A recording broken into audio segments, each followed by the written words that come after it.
So guys, balik lagi sama kuliah sore bareng El di sini. Oke, ini adalah iPhone 8, iPhone termurah yang masih dapetin update iOS sampai iOS 16 sekarang ini. Buat harga sendiri, iPhone 8 ini dibagi 3 kasta berbeda ya. 2,6 juta buat yang smartphone only alias blokiran IMEI. Terus 3,1 juta buat yang X-Inter alias IMEI tembus tapi nggak terjamin sampai kapan. Dan 3,6 juta buat yang X-iBox, dimana ini pasti bakalan lebih terjamin. Aku nggak bakal nyaranin kalian buat pilih yang mana ya. Mau yang paling murah atau yang paling mahal sekalipun terserah kalian. Di sini kita bakal fokus bahas HP-nya aja. Gimana performanya, gimana kameranya, dan apakah buat tahun 2023 ini masih oke buat pakai iPhone 8. Eits, sebelum lanjut, aku mau ngasih tahu dulu nih, provider favoritku. Yap, LiveOn. Aku suka banget sama LiveOn soalnya LiveOn ini itu bisa nge-rollover data sampai 1000 GB. Jadi, semisal di bulan ini kuota kalian nggak habis, kalian nggak perlu khawatir kuotanya bakalan hangus. Karena sisa kuotanya ini bakal diakumulasiin ke bulan berikutnya selama kita tetap beli kuota buat memperpanjang masa aktifnya. LiveOn ini juga bukan provider yang suka diem-diem nyedot pulsa ya ketika kuota kita habis. Soalnya dia tuh adalah provider tanpa pulsa yang tetap kasih kita gratis telepon dan SMS ke semua operator. Nggak cuma itu, LiveOn ini juga ngasih kita emergency kuota yang otomatis aktif ketika pakai data kita habis. Jadi nggak perlu khawatir karena masih bisa dipakai buat balas chat gebetan, stalking mantan, pesen ojek online, atau dipakai buat beli kuota lagi. Selain itu, LiveOn ini juga 100% digital, mulai dari pembeliannya, isi kuota, sampai customer service-nya ini juga bisa dihubungi lewat chat aja di website mereka atau sosial media LiveOn. Simple dan pastinya lebih efisien. Kalau kalian mau nyobain pakai LiveOn, pakai kode referral dari kuliah sore ini ya, biar kalian dapetin potongan harga. Langsung aja klik link yang ada di deskripsi, pilih paketnya, dan masukin kode Kulsar ini. Oke, kita balik lagi ke reviewnya. Oke, buat desain ya udahlah ya. Desain kayak gini jelas-jelas jauh ketinggalan zaman. Yang masih ngarepin gengsi tapi mau beli iPhone 8, mending skip aja. iPhone 8 udah nggak ada kelasnya sama sekali. Baik dari belakang ataupun depan ya ini kelihatan jadul. Buat yang emang mau dapetin gengsi, pilih aja iPhone yang berponi. Paling nggak orang ngelihatnya dari jauh tuh udah kelihatan lebih kekinian. Sementara dengan adanya jidat dan dagu yang super lebar begini, orang ya bakalan ngeh kalau itu adalah iPhone seri jadul yang pasti sisi kelihatan mahal dari iPhone itu udah nggak kelihatan. Lanjut kalau buat layar, ini ada layar berukuran 4,7 inci. Panel yang dipakai ini Retina IPS LCD yang punya resolusi 750 x 1334 pixel atau HD+. Tapi untung karena layarnya ini kecil, kerapatan pixel tuh jadi tinggi ya di 326 ppi.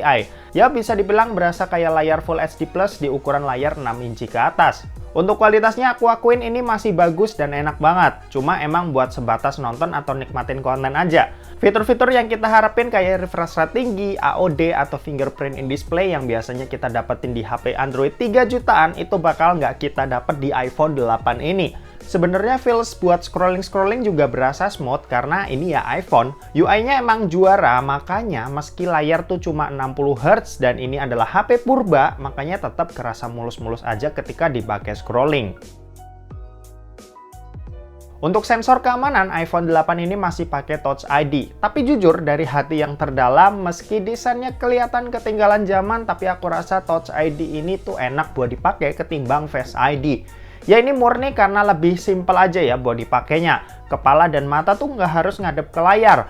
Terus juga meminimalisir terjadinya miss baca ketika di luar lagi pakai masker. Soalnya tuh aku ya cukup sering ya pakai iPhone berFace ID tapi sering gagal baca karena adanya masker. Ya meskipun udah bisa baca Face ID dengan masker, tapi kadang-kadang kan kita suka pakai masker di posisi yang nggak tepat ya. Apalagi aku pakai kacamata jadinya ya sering banget tuh layar nggak kebuka. Kalau buat performa sih sebenarnya tergantung kebutuhan ya. Dibilang kenceng ya kenceng, tapi dibilang nggak cocok buat main game ya emang nggak cocok. iPhone 8 ini emang pakai chipset kenceng ya yang dibuat Apple, tapi sih itu di tahun 2017 lalu. Nah masalahnya ini tuh udah tahun 2023. Buat dipakai harian ya jelas ini sih masih cukup enak ya. iPhone emang didesain dipakai buat jangka panjang, makanya iPhone seri jadul kayak iPhone 8 ini itu masih laris manis di pasaran.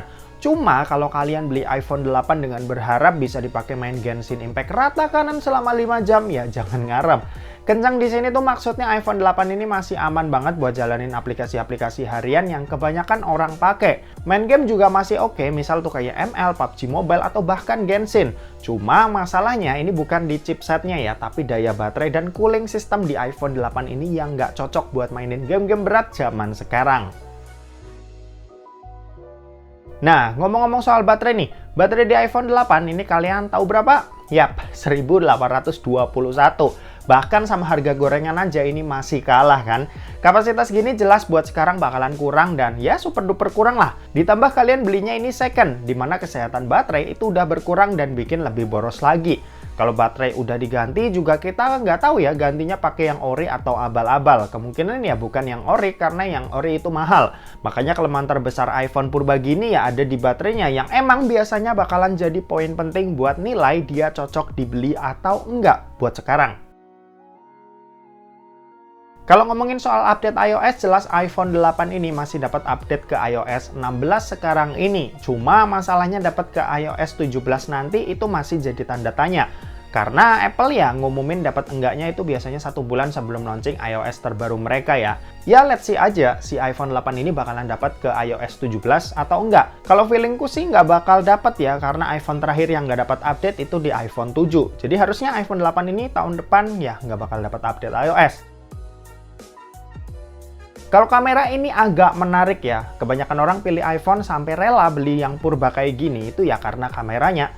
Kamera jadi nilai paling plus-plus lah kalau kita bahas iPhone.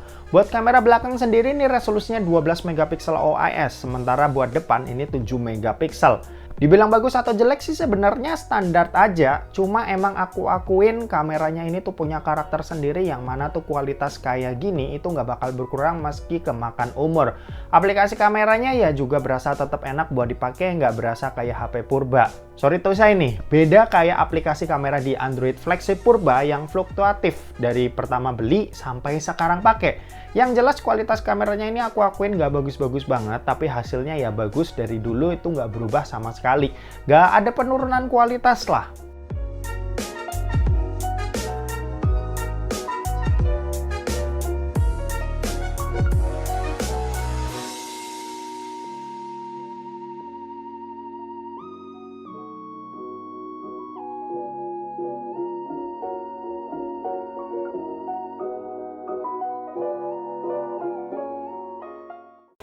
Ini adalah contoh perekaman video dari iPhone 8 di Full HD 30 fps.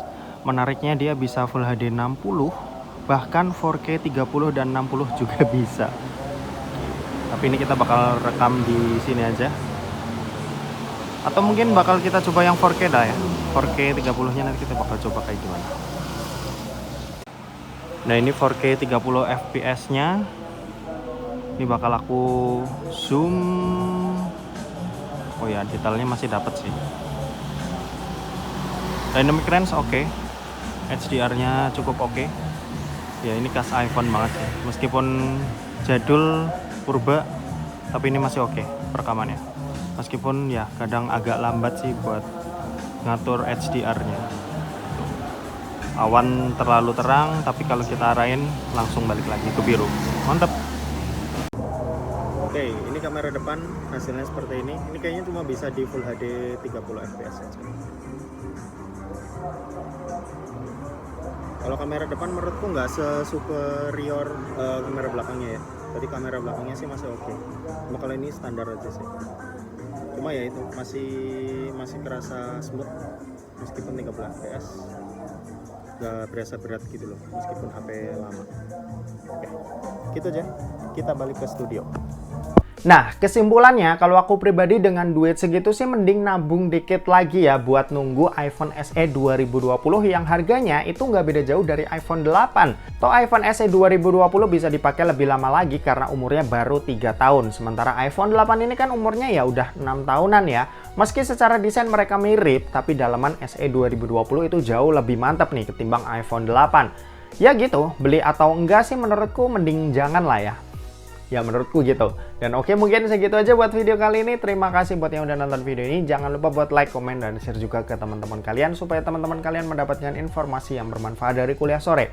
Oke, terima kasih buat yang udah nonton video ini sampai habis dan sampai jumpa di kuliah selanjutnya. Bye-bye.